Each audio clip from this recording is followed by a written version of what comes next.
Hello, मैं रुपेश कुमार। आप लोगों का एक बार फिर पीआर बायो क्लासेस पर हार्दिक स्वागत है। स्टूडेंट्स, हम लोग एनसीईआरटी 12th क्लास में हम लोग पढ़ रहे थे sexual reproduction in flowering plants पर। हम लोग देख रहे हैं यहाँ पे sexual reproduction in flowering plants पर पढ़ रहे थे और हम लोग अभी 2.1 में ही अभी हम लोग हैं।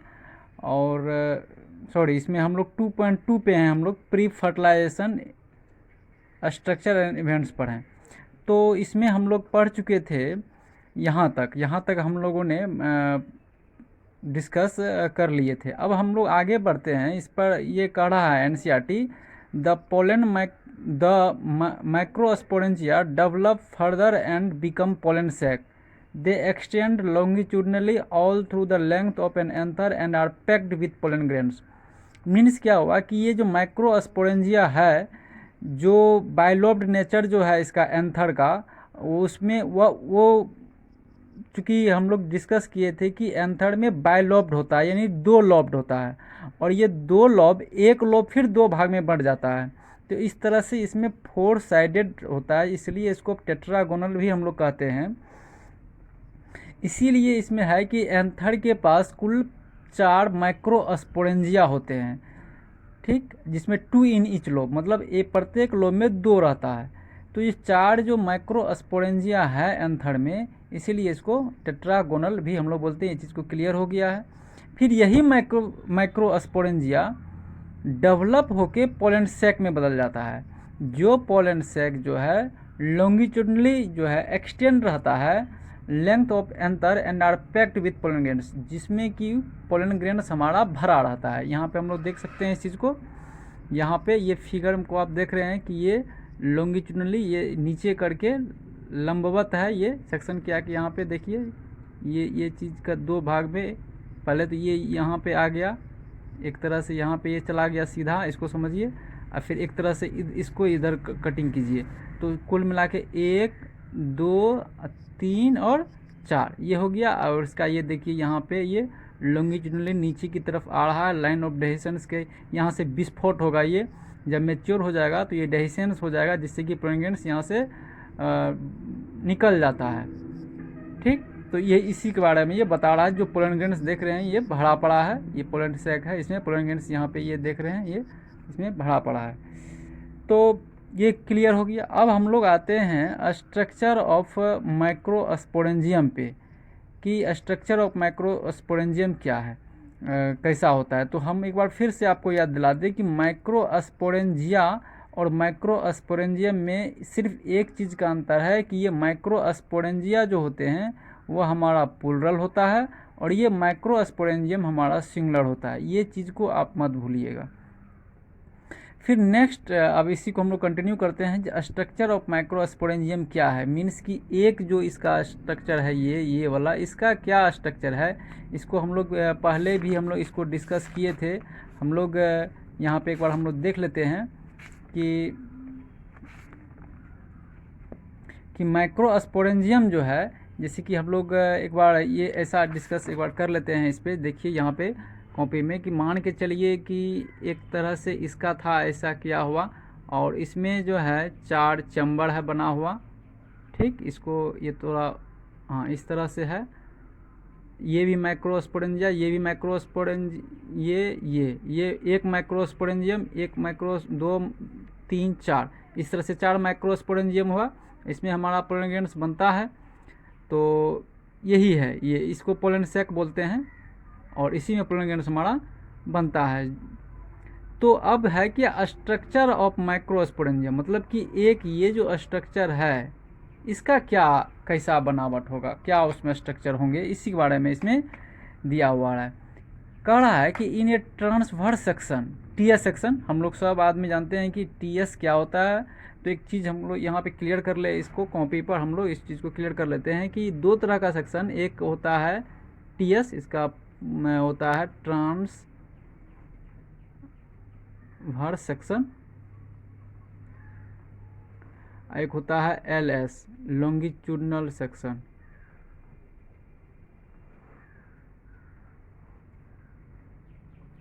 तो ये टीएस क्या होता है कि मान के चलिए जैसे कि हम ये पेन की बात करें, तो अगर इस पेन को हम ऐसे सीधा सीधी इस तरह से ऐसे करके काट दे, ऐसे करके काट दे हम, जैसे कि मान के चलिए ये पेन है, इस तरह से इसको हम लगा देते हैं, इस तरह से इसको हम लगा दिए,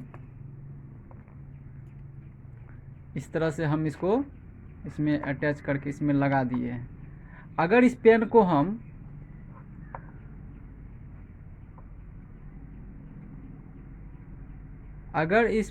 हम ऐसे काट दे, ऐसे करके काट दे, ऐसे करके, तो ये हमारा ट्रांसफर सेक्शन हो जाएगा, अनुप्रस्थ काट हो जाएगा। और अगर लॉन्गिट्यूडनल काटेंगे, लॉन्गिट्यूडनल, तो ये ऊपर से नीचा आ जाएगा। तो ऊपर से अगर नीचा काटेंगे सीधा 90 डिग्री के एंगल पर, तो वो हमारा लॉन्गिट्यूडनल कहलाएगा। तो ये आपको ध्यान रखना पड़ेगा कि ये दो तरह के सेक्शन हम लोग बायोलॉजी में अक्सर पढ़ते हैं, और ये शब्द अक्सर आपको मिल जाएगा, तो इसमें कोई कन्फ्यूजन नहीं होनी चाहिए। तो in a transverse section a typical microsporangium appears near circular in outline. Means कि ये माइक्रोस्पोरेंजियम जो है वह आपको सर्कुलर दिखेगा, यानी कि वृत्ताकार दिखेगा। क्लियर हो गया। नेक्स्ट में हम लोग आगे बढ़ते हैं। It is generally surrounded by 4 wall layers. ये आपको इम्पोर्टेंट है। फिगर 2.3 का बी, फिगर 2.3 का बी हमको देखना है। 3 dimensional cut section of an anther. तो ये 3 डायमेंशनल कट सेक्शन है बी में। ये फिगर एनसीईआरटी स्टूडेंट्स ऐसा है कि एक चीज़ तो आप एक हमने देखा है, नोटिस किए हैं कि मैं जब फेस टू फेस आप लोगों को बोर्ड के समक्ष आता था, तो उस वक्त भी वहाँ पे बहुत ही अच्छी तरह से हम कोशिश करते थे कि हम आप लोगों को जो है जानकारी साझा करें। लेकिन हम देख रहे हैं कि अभी जब हम आपसे फेस टू फेस नहीं हो पा रहे हैं, तो बहुत ऐसी बातें हैं कि बुक्स में जो फिगर दिया हुआ है, एनसीईआरटी का जो डायग्राम है, वो भी हमको हमारे लिए बोर्ड एग्ज़ाम के लिए प्लस नीट एग्ज़ाम दोनों के दृष्टिकोण से काफ़ी इम्पोर्टेंट है। तो हमारे लिए ये क्या हो गया कि हम जो इसका थ्योरी है विथ डायग्राम है, तो दोनों में कोरिलेट कर पाते हैं। और थर्ड जो एक तो ये बात हो गया कि हम थ्योरी में प्लस डायग्राम में कोरिलेट कर पाते हैं एक ही वीडियो में, और तुरंत, तो जो कि आपके कंसेप्ट को डेवलप करने में काफ़ी मददगार साबित होगा। दूसरा कि कोई भी अगर हमारे मन में कुछ बात आती है, तो तुरंत हम क्या करते हैं, कॉपी पे राइट डाउन करके वो चीज़ को और भी क्लियर कर देते हैं। तो हमको लगता है कि अगर हम अभी फ़िलहाल के लिए बोर्ड पे नहीं आ रहे हैं, तो आप लोगों को भी एक तरह से इसका ज़्यादा बेनिफिट आप लोगों को मिल रहा है। तो हम लोग आगे बढ़ें। क्या कह रहा है कि it is generally surrounded by 4 wall layers. आपको ये क्लियर हो गया कि माइक्रोस्पोरेंजियम में 4 लेयर होते हैं। ये चीज़ को आपको ध्यान रखना पड़ेगा कि माइक्रोस्पोरेंजियम में कितने लेयर होते हैं, तो 4 लेयर होते हैं। नाम क्या है उसका? Number 1 the epidermis. मीन्स कि पहला जो होगा वो एपिडर्मिस। सेकंड में क्या दिया है? इंडोथीसियम। उसके बाद तीसरा क्या है? Middle layers. और लास्ट क्या है? टेपेटम।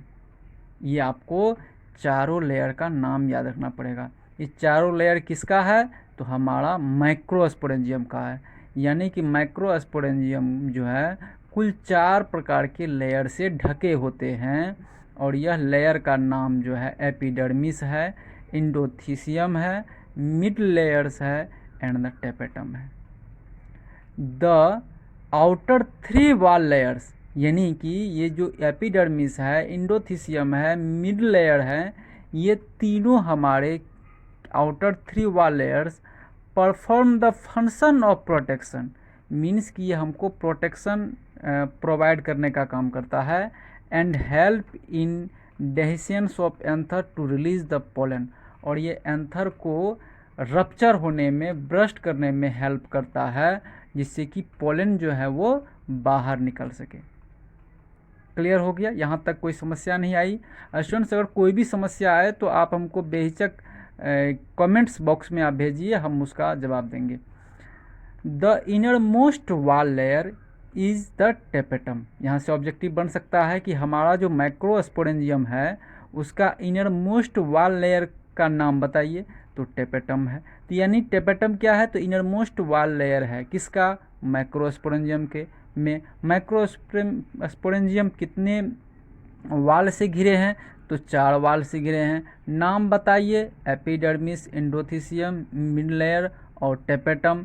एपिडर्मिस, एंडोथीसियम और मिड लेयर्स जो है वो लास्ट का जो है आउटर 3 लेयर्स है, और सबसे जो इनर मोस्ट लेयर हमारा टेपेटम है वह क्या करता है उसके बारे में हम लोग देख लेते हैं। यह tapetum it nourishes the developing pollen grains, और यह टेपेटम क्या करता है, बढ़ते पोलन ग्रेन्स में को जो है पोषण देता है, पोषक देता है ताकि वो समय पर मेच्योर हो पाए। Cells of the tapetum possesses dense cytoplasm, means कि जो टेपेटम का जो सेल है, ठीक, उसमें जो है डेंस साइटोप्लाज्म, भारी संख्या में साइटोप्लाज्म है। And generally have more than 1 nucleus, और इसके पास ज़्यादा, एक से ज़्यादा न्यूक्लियस है। हम सबको पता है, अगर आपको यहाँ पे देखना है, अगर एक न्यूक्लियस हो तो उसको आप मोनोन्यूक्लिएट भी कह सकते हैं, और अगर 2 गो न्यूक्लिएट हो तो आप उसको बाय न्यूक्लिएट भी कह सकते हैं, और अगर ज़्यादा हो तो मल्टी न्यूक्लिएट भी कह सकते हैं। तो साइटोप्लाज्म जनरली है मोर देन 1 न्यूक्लियस। अब नेक्स्ट बोल रहा है